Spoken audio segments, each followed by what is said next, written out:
Hola, buenas noches. Mi nombre es Andrea de Guadalupe Maduro González. Soy estudiante de Derecho en la Universidad UNID y este pequeño podcast es una actividad para la materia de Derecho Internacional Público, donde el tema central van a ser los sujetos del derecho internacional. Hablando un poquito de la historia del derecho internacional para entrar en tema, el derecho internacional público empieza a surgir aparejado a los grandes estados de Europa, como lo son Francia, Inglaterra, España, Austria, países nórdicos. Sus raíces se encuentran en la Alta Edad Media y no se manifiesta con su peculiaridad hasta que sobreviene el desmembramiento del Sacro Romano Imperio y también cuando ocurre el descubrimiento de América con su diversidad de efectos. Bueno, a partir de ahí vamos a empezar a hablar un poquito de lo que son los sujetos del derecho internacional público. Y es que es en los sujetos de derecho internacional donde este derecho se manifiesta marcadamente su evolución. Hasta el siglo pasado, el Estado era considerado el sujeto por excelencia de derecho internacional, entendiendo como tal a quien el derecho internacional atribuye un catálogo de derechos y obligaciones. A principios del siglo pasado, cuando aparecen las primeras manifestaciones de organizaciones internacionales, vamos a mencionar la primera organización internacional de que se tiene conocimiento es la Administración General de Navegación del Rin, de acuerdo con el Tratado de fecha de 15 de agosto de 1804. Este es el punto de partida para terminar con el monopolio del Estado como sujeto de derecho internacional. Y actualmente la gama de sujetos de derecho internacional es muy amplia y está en aumento.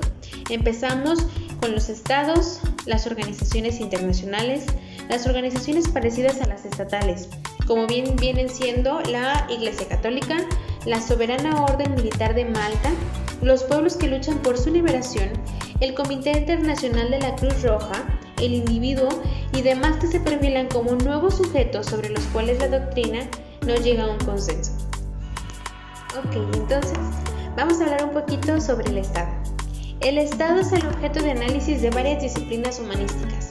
Para el derecho es una comunidad constituida por un orden jurídico determinado que presenta características propias, como la centralización de sus órganos internos, ámbito de validez espacial y temporal de su derecho interno, es decir, un territorio lato sensu, una independencia internacional.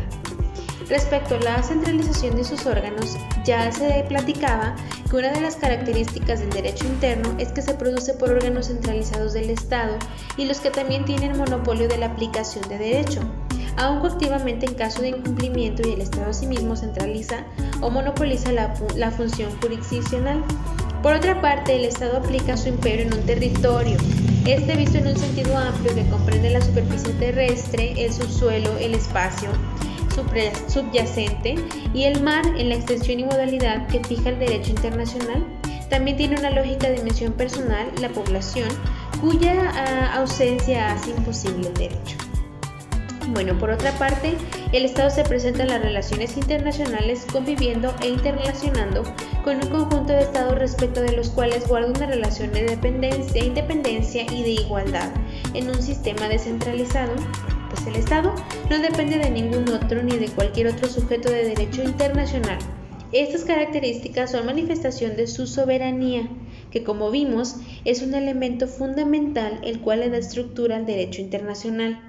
Gracias a la soberanía puede existir un sistema de estados que conviven y se relacionan en todos los sentidos. Sin embargo, también existen excepciones y es el caso de lo que en la práctica internacional se le ha denominado como estados dependientes, que son los que de común acuerdo dependen de otro estado soberano. Los ejemplos son el Reino de Batán, los Valles de Andorra, el Sultanato de Brunei y el Principado de Mónaco.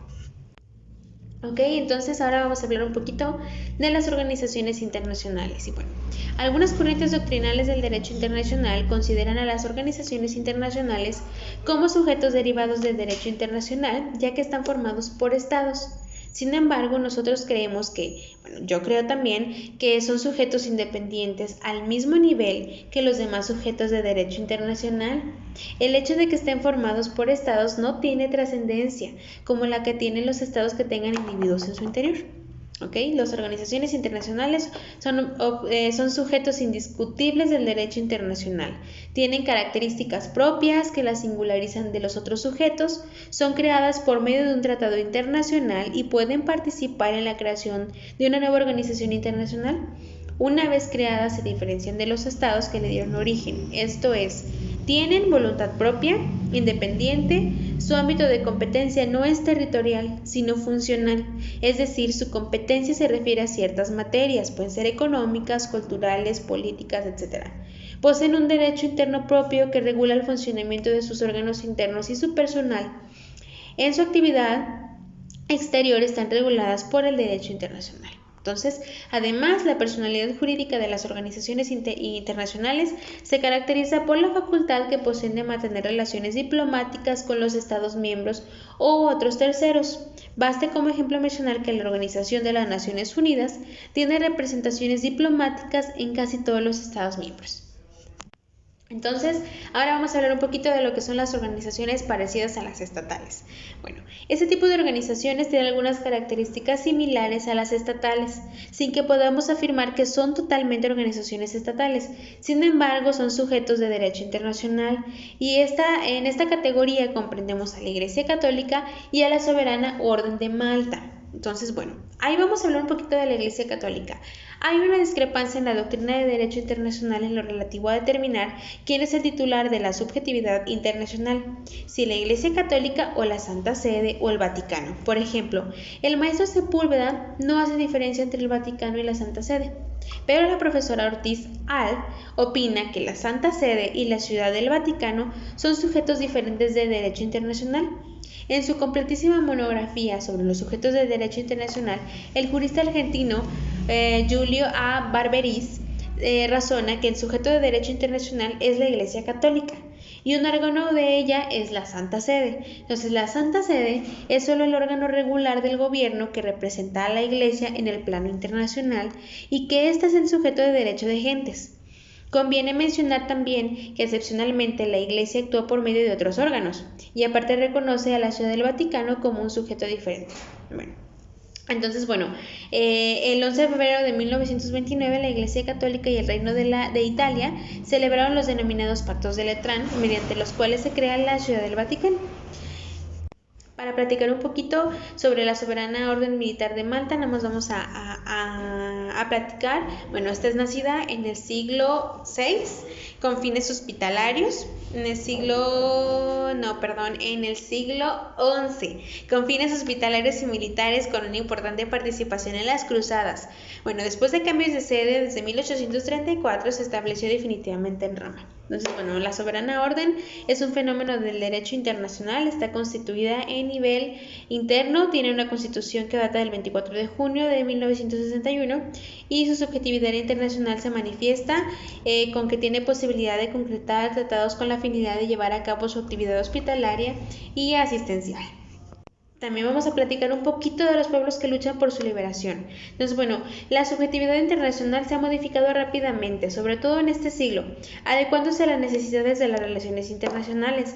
El derecho internacional contemporáneo reconoce como sujetos a ciertos grupos humanos que nacen de una situación de beligerancia y que en ese tránsito de convertirse en formaciones políticas más definidas, como pueden ser las del Estado, por eso en algunas ocasiones la doctrina considera estados de status nascendi, lo que es indudable que su subjetividad internacional es transitoria y se termina cuando una de las partes realiza un control de total situación.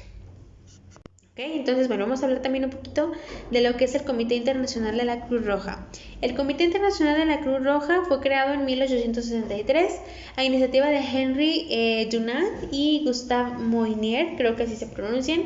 Tiene funciones de asistencia humanitaria internacional. Para cumplirlas es el titular de Derecho y Obligaciones Internacionales y dicho comité está compuesto por 3 órganos, una asamblea, un consejo consultivo y la dirección de acuerdo con su estatuto de 1915 que ha sido modificado en varias ocasiones.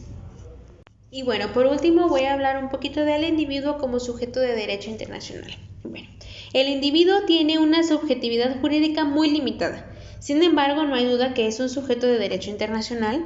En primer término, recordemos que las convenciones de Ginebra de 1949 y sus protocolos de 1977 protegen al individuo. Es decir, este es el caso del individuo, es titular de derechos reconocidos en instrumentos internacionales. Es en el ámbito de los derechos humanos y en el del derecho humanitario internacional donde el individuo encuentra su sustento para subjetividad internacional. Sin embargo, esta subjetividad internacional es muy limitada. Veamos, por ejemplo, el reglamento de la Comisión Interamericana de Derechos Humanos aprobada el 8 de abril de 1980, cuyo artículo 23 autoriza a cualquier persona o grupo de personas a presentar a la Comisión peticiones referentes a presuntas violaciones de un derecho humano. Pero solamente la Comisión puede someter el caso a la Corte Interamericana de Derechos Humanos, quien es la única que tiene facultades jurisdiccionales. En otras palabras, según el profesor Fix Zamudio, solo los estados y la Comisión Interamericana tienen capacidad procesal de carácter activo para presentar una demanda ante la Corte Interamericana. Es evidente que los derechos de los individuos en el nivel internacional tienen ciertas limitaciones. Pues en otros casos en que los individuos tienen subjetividad internacional son los relativos a la piratería marítima, terrorismo y a los ya mencionados de crímenes de genocidio o de guerra. Otros sujetos del derecho internacional, la evolución de la subjetividad internacional parece muy activa ya que manifiesta la evolución de las relaciones internacionales en donde aparecen nuevos factores de poder, y es precisamente esta situación a la que lleva ciertas confusiones. El hecho de que seas indudable factor de poder algunos entes internacionales no significa que tengan una subjetividad jurídica en el derecho internacional público. Para ser considerado sujeto de derecho internacional es necesario pasar un riguroso examen alrededor de sus derechos y obligaciones internacionales y su capacidad de ejercicio. En algunos casos, como por ejemplo los países subdesarrollados, como una nueva categoría de sujetos, son proyecciones que todavía no son totalmente maduras, ya que no resisten por ahora a un examen sobre sus derechos y obligaciones internacionales y su capacidad de ejercicio. Ya viendo más o menos de manera muy amplia los sujetos del derecho internacional, con esto concluimos. Espero haya quedado un poquito claro y muchas gracias por su atención. Hasta luego.